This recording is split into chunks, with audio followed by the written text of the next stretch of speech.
መቼም ሞትን የሚወድ የለም። መቼም አሁን ይሄ መቃብር አፋፍ ላይ ያሉት አይደለም እንዲያው ልቡት አይደለም። ያችንም ቅዳሴ ቤት አክብሬ እንድሞት ፈልጋለሁ። ያድግልህ በሉ እንዴ! ምነው ዝም አላችሁ?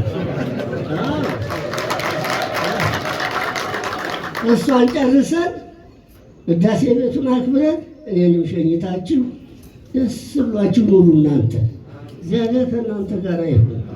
ሀገራችን ኢትዮጵያን ሰላም ያድርግልን። የቸርነቱን ስራ ይስራልን። በወጣችሁት ይተካላችሁ፣ በጎደለው ይሙላላችሁ፣ የጠመመውን ያቅናላችሁ። የሽማግሌ ምርቃት አይገኝም እኮ እናንተ አሜን በሉ። አዎ እንዴ ደግሞ የመስከረም ዝናብና የሚሞት ሽማግሌ አይርገም ይባላል። እናንተን ምርቃት ነው እንጂ ምንም ነገር አይገኝም። እግዚአብሔር ይባርካችሁ፣ በበረከት ላይ በረከት ይስጣችሁ። እግዚአብሔር ከእናንተ ጋር ይሁን፣ ጸጋውን ያብዛላችሁ። አቡነ ዘበሰማያት አባታችን ሆይ በሰማያት የምትኖር፣ ስምህ ይቀደስ፣ መንግሥትህ ትምጣ፣ ፈቃድህ በሰማይ እንደሆነች እንዲሁም በምድር ትሁን። የዕለት እንጀራችንን ስጠን ዛሬ፣ በደላችንን ይቅር በለን እኛም የበደሉንን ይቅር እንደምንል። አቤቱ ወደ ፈተና አታግባን ከክፉ ሁሉ አድነን እንጂ መንግሥት ያንተ ናትና፣ ኃይል፣ ክብር፣ ምስጋና ለዘላለም። የኮሚቴው የህንፃ ኮሚቴው ጭንቀትና ለቅሶ ሐዘን ነው የሚመስለኝ። እኔ ወደዚያ ለመሄድ የሚጨንቀኝ የነሱ ፊት ላለማየት ነው። ባያቸው ሁልጊዜ ሐዘን ነው። የምመልስላቸው የለኝም። እንደ ሰላሌ እኮ የጀግና ሀገር ነው። ሰላሌ እኮ አሁን እንደገለጹት ክቡር ስራ አስኪያጁ የአዲስ አበባ ሀገረ ስብከት ስራ አስኪያጅ ጥሩ አድርገው ፍልጥ አድርገው ተናግረውታል። የሰላሌ ትውልድ የእግዚአብሔር ቤተሰብ ነው፣ ሰማዕት ነው። እንድና ወንዲያና አቡነ ጴጥሮስ ናቸው የተወለዱበት። ሌሎቹም ጀግኖች ስመጽት ለሀገራቸው የሞቱ አንድነታቸውን የሚወዱ የሰላም ሰዎች በፍጹም ወደኋላ የማይሉ እውነተኞች ኢትዮጵያውያን ጀግኖች የተፈጠሩባት አባቴ ይነግረኝ ነበረ። እዚያም ያስተምር ነበርና አባቴ አውቀዋለሁ። ታዲያ ዛሬ ለምን ችላሉ? ይህ የስራችን ሲቀር እኔ ለምን አይደርሱልንም? የማውቃቸውንም እየወቀሱ ወዲያውኑ ደግሞ መልስ ይሰጡኛል። አመሰግናቸዋለሁ። በጣም ደስ የሚል ትውልድ የሚፈልቅበት የጀግና ሀገር፣ የምሁራን ሀገር፣ የቅዱሳን ሀገር። ቅዱስ ተክለ ሃይማኖት በፍጻሜ ዘመናቸው ወደዚያ ገብተው መሬቷን ሲረግጡ ይችን የተቀደሰች ሀገረ ግራርያ ይላታል። ሀገረ ግራርያን የሰጠኝ ክብር ምስጋና ይግባህ ብለው እንዳመሰገኑ በገድላቸው ላይ ተጽፏል። ያን እያየን እኛ እንዲያው ምንድን ነው ነገሩ ታዲያ? ለምን ይረሱታል ሀገራቸውን? እነገሌ እዚያ አይደለም እንደ የተወለዱት። እኔ ደግሞ እንዲያው ዘር ቆጣሪ ሆንኩኝ። እንዲያው እዚያ ገብቼ ያልቆጠርኩት የለም ናቸው ስንነግራቸው ግን ቶሎ ይደርሳል። አስተዋሽ አተው ነው መሰለኝ እያል ለማስታወስ ጥረት አድርግ ነበረ። አሁን ዛሬ እነዚህ ኮሚቴዎች አይገቡ ገብተው ሁሉንም እየቀሰቀሱ ምን እያደረጋችሁ ነው? እንዲህ ያለ ችግር አለብን እያሉ በመንገራቸው ጭምር በእነሱ ሐዘን እግዚአብሔር ረድቶን የልባችን ደርሷል። ደስ ብሎናል።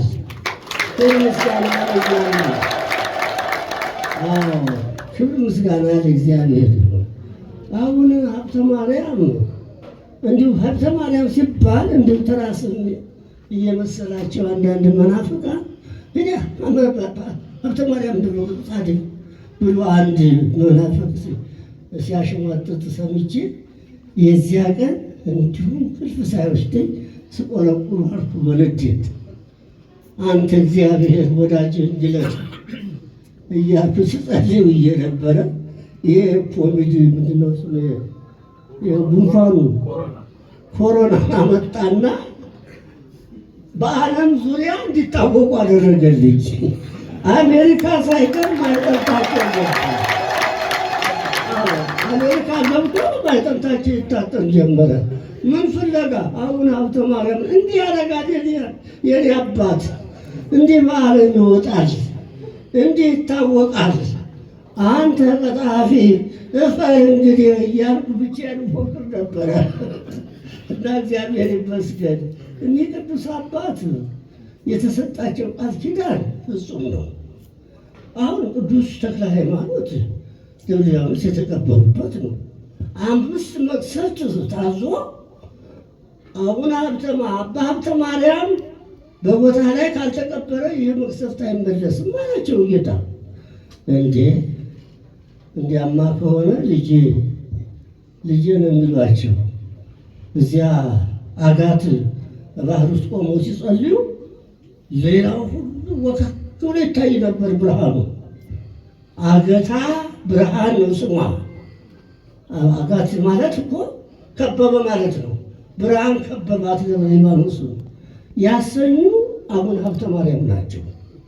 እዚያ ባህሩ ውስጥ ቆመው ሲጸልዩ ብርሃን እየወጣ ገዳሙን ያንጸባርቀው ስለነበረ አገታ ብርሃን ተብላ ተጠርታለች። አጋት ተብላ ደግሞ በሕዝቡ ዘንድ ትጠራለች ወንዟ። እና ቅዱስ አባታችን እግዚአብሔር የመረጣቸው ዛሬም ደብረ ሊባኖሶች እኮ ግብር ይገብራሉ። ለአቡነ ሀብተ ማርያም ያስገብራሉ። አባታችን አንዳንድ ወይፈን ያቺ ወይፈን ከቀረች መቅሰፍቱ ይመጣል። ባይገርማችሁ እኔ ገድል አድባሪ ነበር ድርጎ ያገኘሁት የአቡነ ሀብተ ማርያምን ገድል እያነበብኩ እየተረጎምኩ ነው እዚያ ተማሪ ሆኜ እና ሁሉንም አውቀዋለሁ። እና ቅዱስ አባታችን እግዚአብሔር የመረጣቸው ቅዱስ አባት ናቸው። ልጆቼ እግዚአብሔር ይባርካችሁ። እንዲያው ቤታቸውን ወገብ አርጎ ብዙ ሲጸልዩበት የነበረውን ብርሃን በቤታችሁ ያስገቡላችሁ። ከእናንተ ጋር ይሁኑ። አባታችን በረድኤት አይለያችሁ። አሁን በቅርብ ጊዜ ደግሞ ቁልጭ አድርገው ሰርተው እነዚህ ኮሚቴዎች ያሳዩናል። ገንዘቡን አሸክማችኋችኋል። አሁን ያለ ሀሳብ ምንም አይዟችሁ። እንግዲህ ወደ ኋላ ማለት የለም። በምን ታመካኙ ይሆን? ገንዘቡ ተገኝቷል። ስንመኛ ነበር እኮ አታሳፍረን አንተ። እኔ ዛሬ መቼም የዚች አሁን ተከፈለብኝ እንጂ ሁሏም የኔ ነበረች። ሰላሌ እዚህ እንትና ምንድን ነው ሸገር ተከፈለና ነው እንጂ ከዚያ በፊት እዚህም አቡነ ሀብተ ማርያም እዚህም አቡነ ሀብተ ማርያም ልክ እንደ አርሴማ አሁን ያልተደበለችበት የለም። አሁን አቡነ ሀብተ ማርያም በዚህ በሰላሌ ውስጥ በሁሉም ቦታ በደባልነት ገብተዋል። ዛሬ ያነፈርኩት ከሌሊቱ በ10 ሰዓት ነው የተነሳሁት። እዚያ ምስል ምድር ቅዱስ ጊዮርጊስ ወደ 300 ዓመት ይሆነዋል ከተተከለ። በንጉሥ ኃይለ ሥላሴ ተካዩ ንጉሥ ኃይለ ሥላሴ ናቸው። የቅርስ ቤት ምንድነው የሚባለው ሙዚየም እንሰራለን ብለው መሰረት ትጥልላለህ፣ እሱን ሳትጥል ዛሬ ሌላ ስራ እንዳትሰራ ብለው ውጥር አድርገው ያዙኝ። ኧረ ቦታ አለኝ ሌላ እባካችሁን ስል አይሆንም ብለው እዚያ 50 ሺህ ሰጥተን ነው የመጣ ነው። መሰረት ጥለን ነው የመጣ ነው። እየዞን ለአቡነ ጴጥሮስ 50 ሺህ እናንተ አሁን እንግዲህ እዚህ አሁን 30 ሺህ ስንል እንዴት ነው ሆነው ሀገረ ስብከቱ ትላላችሁ እንዴ? በሄድንበት 50 ገጣም እኮ ከእናንተ በላይ ነው።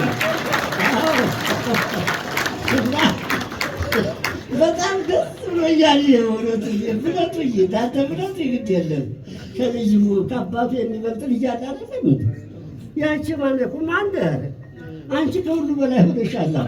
ከኔ በላይ ነሽ። ልጅ ደስ ብሎኛል፣ ደስ ብሎኛል። ሥላሴን ጻድቁን ይዘሽ ገባሽ። ማን ያልሻል? አንቺ ነው። በፍጹም እኔ ደስ ብሎኛል። ሥላሴን ይዘሽ ገብተሻል። ልጆችሽን ይባርክ፣ ሁላችሁን ይባርካችሁ። ምንም የቀራችሁ ነገር የለም። ያ የምንመኘውን የተመኘነውን አግኝተናል። ስራችንን ያቃናል። በቅርብ ጊዜ ደግሞ ጨርሰን ቅዳሴ ቤቱን ለማክበር ያብቃል። የቸርነቱን ስራ ይስራልን። ክቡር ስራ አስኪያጃችን የአዲስ አበባው እንዲያው ሌላ ማሜት እንዳይመጣ በባለቤትነት ይህን ጉባኤ ሲመሩ ብለዋል። እኒህ ደግሞ እንዲያው አፈ ጉባኤ እኒህም ዋናው ጸሐፊ ናቸው። ሁሉም እዚሁ ተገኝተው እንዲያው ስራችን ነው፣ ቤታችን ነው፣ ወደ ሌላ ምን ያስኬደናል ብሎ ተማክረው እዚህ በማግኘቴ ደስ ብሎኛል። ይሄ ነው መተባበር፣ መተባበር ይሄ ነው። እግዚአብሔር ይባርካችሁ፣ እግዚአብሔር ይባርካችሁ። ወደፊትም እንዲሁ በዚሁ አይነት ቤተክርስቲያናችንን እንርዳ። ቤተክርስቲያኒቱን እኛ በአምስት ችንካሮች የተቸነከረላት ኢየሱስ ክርስቶስ አላት። ስለዚህ በሱ ስር ነው ያለነው እኛ ሁላችን። ስለዚህ የቤተክርስቲያናችን ካከበርን እኛ ከበርን ማለት ነው። ክርስቶስ በልባችሁ ላይ መስቀሉ ተተክሏል ነው የተባለው። ሁላችንም ቀራንዮ ሆነናል። የመስቀሉ መተከያ ስጋው ደግሞ የተቀበል የእሱ ማህደሮች ሆነናል። ምንም የቀረ ነገር የለም። ያ ዶክተር ማን ነበር? ዶክተር ሮዳስ እንዴት መስጥሮ ነው ያስተማረው። እኔ ስንት ምስጥ ብዬ ዛሬ ደክሞ የነበረ እንቅልፍን ተዋግቼ ድል ነስቼ ሳዳምጠው ነው ያልኩት። እና ሁላችሁም ተቀድሳችኋል። ዛሬ ጻድቁን ከእናንተ ጋር እንደሆናችሁ የበቃ ሰው ያያል። እንደዚህ ያለው ባያየውም ጻድቁ ከእናንተ ጋር ሲባርኳችሁ ውለዋል። እንኳን ደስ አላችሁ፣ ደስ አላችሁ። እግዚአብሔር ይባርካችሁ ልጆች፣ እግዚአብሔር ይባርካችሁ። ያሰባችሁት ቤተ ክርስቲያን በጅምር እንዲሁ ሲያጓጓ መቼም ደስ ይላል። ጅምራቸው ጎበዞች ናቸው። እነዚህ አሰሪ ኮሚቴዎቹ በጣም ጎበዞች የሚመረቁ ልጆች ናቸው። ደህና አድርገው አውጥተውታል። አሁንማ መሽከርከር ነው፣ ችግር የለም። እንዲያው ምክንያት የለም፣ እኔንም መውቀስ የለም። እኔም እንደ ልቤ እገባለሁ፣ ወቃሽ የለኝም። የታደጋችሁት ነው የምላቸው። ገብቼ በደንብ ተሰርቶ በቅርብ ጊዜ አልቆ ቅዳሴ ቤቱን መቼም ሞትንም ይወድ የለም። መቼም አሁን እኔ መቃብር አፋፍ ላይ ያሉት አይደለም፣ እንዲያው ልቡት አይደለም። ያችንም ቅዳሴ ቤት አክብሬ እንድሞት እፈልጋለሁ። ያድግልህ በሉ። እንዴ ምነው ዝም አላችሁ? እሷን ጨርሰን ቅዳሴ ቤቱን አክብረን እኔንም ሸኝታችሁ ደስ ብሏችሁ ኑሩ። እናንተ እግዚአብሔር ከእናንተ ጋር ይሁን። ሀገራችን ኢትዮጵያን ሰላም ያድርግልን። የቸርነቱን ስራ ይስራልን። በወጣችሁት ይተካላችሁ፣ በጎደለው ይሙላላችሁ፣ የጠመመውን ያቅናላችሁ። የሽማግሌ ምርቃት አይገኝም እኮ እናንተ አሜን በሉ። አዎ ደግሞ የመስከረም ዝናብና የሚሞት ሽማግሌ አይርገም ይባላል። እኔ እናንተን ምርቃት ነው እንጂ ምንም ነገር አይገኝም። እግዚአብሔር ይባርካችሁ፣ በበረከት ላይ በረከት ይስጣችሁ። እግዚአብሔር ከእናንተ ጋር ይሁን፣ ጸጋውን ያብዛላችሁ። አቡነ ዘበሰማያት አባታችን ሆይ በሰማያት የምትኖር ስምህ ይቀደስ፣ መንግሥትህ ትምጣ፣ ፈቃድህ በሰማይ እንደሆነች እንዲሁም በምድር ትሁን። የዕለት እንጀራችንን ስጠን ዛሬ፣ በደላችንን ይቅር በለን እኛም የበደሉንን ይቅር እንደምንል። አቤቱ ወደ ፈተና አታግባን ከክፉ ሁሉ አድነን እንጂ መንግሥት ያንተ ናትና ኃይል፣ ክብር፣ ምስጋና ለዘላለም አንወርድም። እንደ ሌሎቹ ሰላሌ አቡነ ተክለ ሃይማኖትን ይዛ እግዚአብሔርን የምትገልጥ እግዚአብሔርን የምታገለግል እግዚአብሔርን ከፍ የምታደርግ ምድር ናትና የባራኪዋ ደግሞ ማን ነው? ባራኪዋ ከአቡነ ተክለ ሃይማኖት ቀጥለው ከአብትዬ ቀጥለው ባራኪዋ የሰላሌን ሕዝብ የዛን ቅዱስ ሕዝብ ያንን የዋህ ሕዝብ የኢትዮጵያን ሕዝብ የሚመሩ የሚባርኩ ደገኛው ትሁቱ ጸሎተኛው ብፁዕ አባታችን አረጋዊ ዕድሜው በመካከላችን አሉ። የመጨረሻውን ቡራኬ ይሰጡናል፣ ያበረታቱናል።